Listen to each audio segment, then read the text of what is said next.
In memory of W.B. Yeats by W.H. Auden. He disappeared in the dead of winter.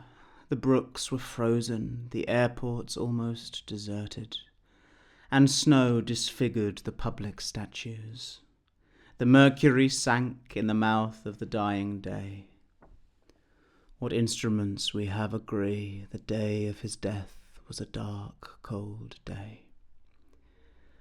Far from his illness, the wolves ran on through the evergreen forests. The peasant river was untempted by the fashionable quays.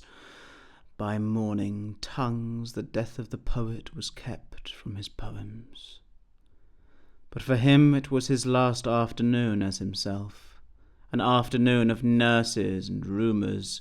The provinces of his body revolted, the squares of his mind were empty, silence invaded the suburbs, the current of his feeling failed.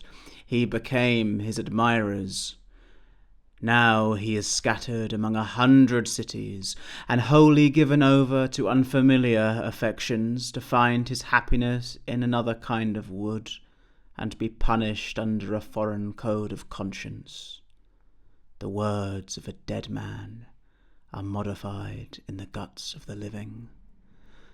But in the importance and noise of tomorrow, when the brokers are roaring like beasts on the floor of the bourse, and the poor have the sufferings to which they are fairly accustomed, and each in the cell of himself is almost convinced of his freedom, a few thousand will think of this day, as one thinks of a day when one did something slightly unusual. What instruments we have agree. The day of his death was a dark, cold day. You were silly like us. Your gift survived it all. The parish of rich women, physical decay, yourself. Mad Island hurt you into poetry. Now Island has her madness and her weather still, for poetry makes nothing happen. It survives in the valley of its making, where executives would never want to tamper, flows on south from ranches of isolation and the busy griefs, raw towns that we believe and die in. It survives a way of happening, a mouth. Earth, receive an honoured guest. William Yeats is laid to rest. Let the Irish vessel lie empty of its poetry. In the night time of the dark, all the dogs of Europe bark, and the living nations wait, each sequestered in its hate. Intellectual disgrace stares from every human face, and the seas of pity lie locked and frozen in each eye.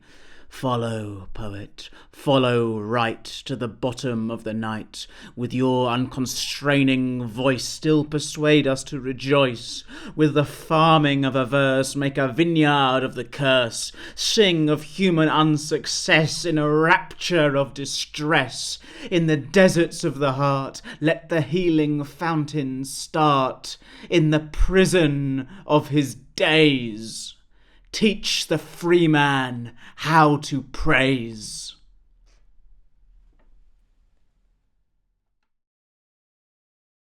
Poetry from the Shires.